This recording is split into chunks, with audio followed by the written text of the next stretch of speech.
Hello, students. Welcome to yet another episode of my online lecture.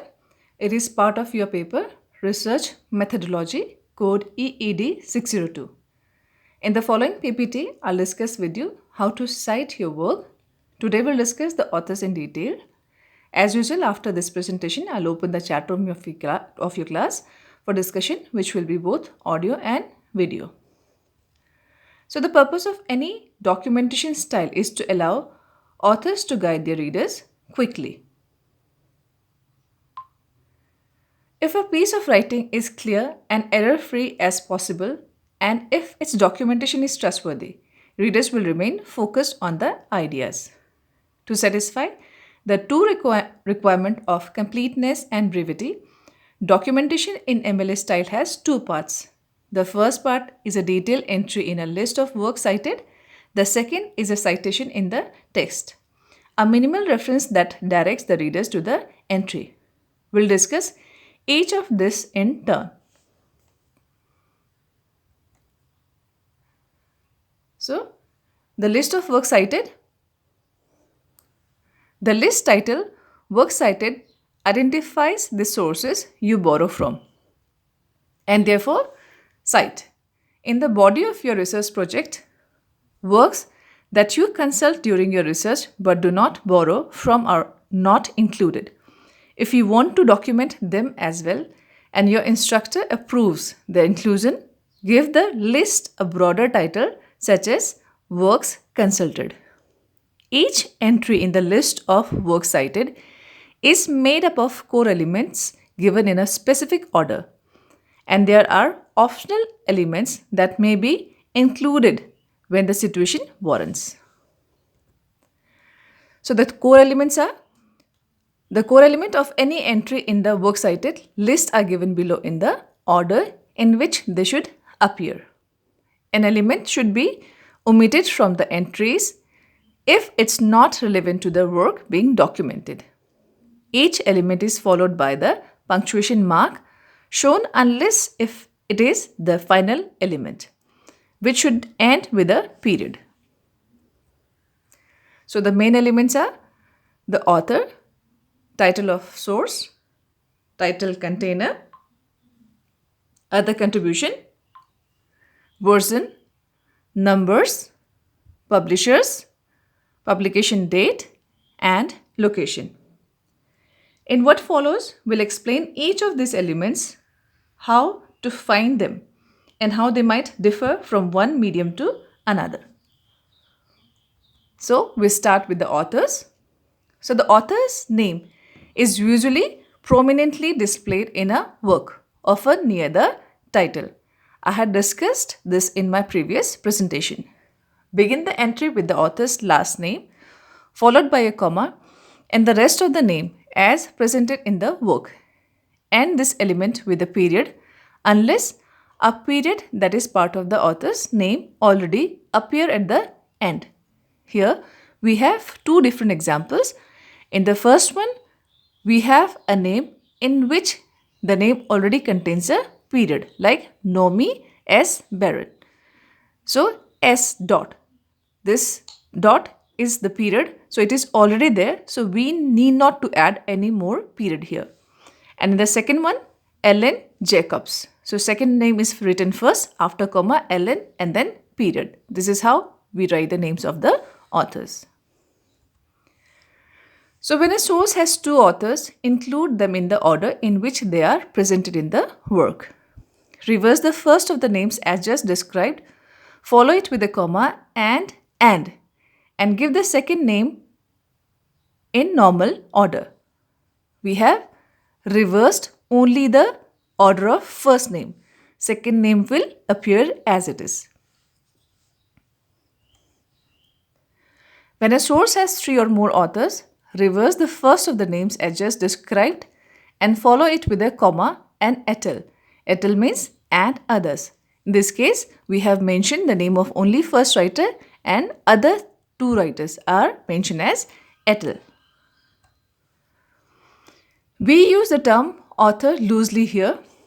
It refers to the person or group primarily responsible for producing the work or the aspect of the work that you focused on.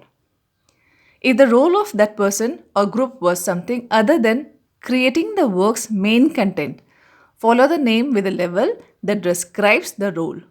For example, if the source is an edited volume of essays that you need to document as a whole, the author, for your purpose, is the person who assembled the volume. Its editor.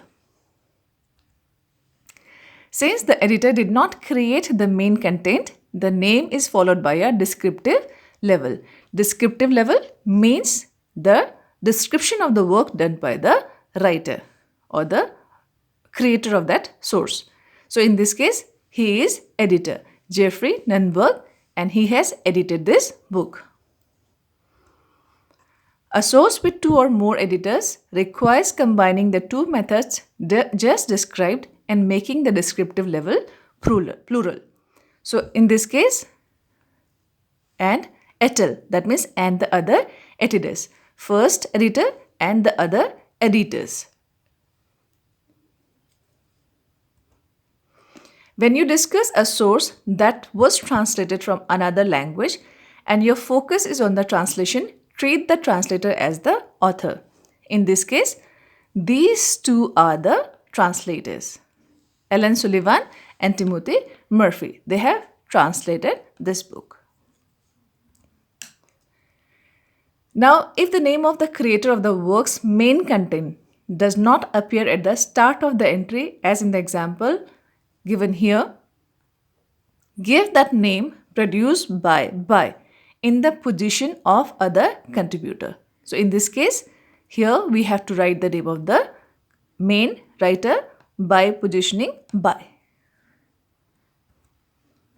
Work in media such as film and television are usually produced by many people playing various roles. If your discussion of such a work focuses on the contribution of a particular person, say the performance of an actor or the ideas of the screenwriter, begin the entry with his or her name followed by a descriptive level. As I explained, descriptive level means what work is done by that particular person. In this case, Sarah Michelle Gellar, performer. This person is the performer. And then in the second example, we will see the descriptive level of creator. Joss Whedon, the creator of this work. If you're writing about a film or television series without focusing on an individual's contribution, begin with the title. You can include information about the director and other key participants in the position of other contributors. Here, only the name of the work is mentioned. That means the movie or the serial is mentioned, and then the other contributors are written here. Pseudonyms, including online usernames, are mostly given like regular author's name. So here we see that this is the pseudonym Persian Kiwi, and this particular piece of work is taken from Twitter. So we have written the address of Twitter handle. So this particular piece of blog was written by Ivan Tribble, and the address of the blog is given here. When a work is published without an author's name, do not list the author as anonymous. Instead, skip the author element and begin the entry with the work's title. In this case, the writer of this work is not given. So don't write anonymous. Instead of writing anonymous, you just write the name of the work and who has translated this work. This should be written like this. Authors do not have to be individual person. A work may be created by a corporate author, an institution, an association, a government agency, or another kind of organization. One example is given here, like this paper was published by United Nations. So we will treat it as the name of the author. When a work is published by an organization, that is also its author. Begin the entry with the title as it is done here. Instead of writing the name of the organization, they have written only the name of the title, skipping the author's element and list the organization only as publisher. So this is organization which has published this work. Now, citing interview in MLA handbook. So if it is personal interview, to cite an interview that you conducted yourself, start the works cited entry with the name of the interviewee. Then simply describe it with the word interview, followed by your own name and the date on which the interview took place. In this case, I have just given this example. Lakshmi R. Chauhan, interview conducted by Shivang Thapliyal on this date. Now for published interview, so the interview was of Muriel Spark, and this is the description. Source, Guardian, interviewer, Stephen Merritt. So this is how we have to write, and then it was the source of the source from you gathered this interview, or you had taken this interview. So this was written, this was online. So you have to describe the link here. So in rest of the slides or presentation, we will discuss about other sources which we had listed in the beginning. So this is all for today. Thank you.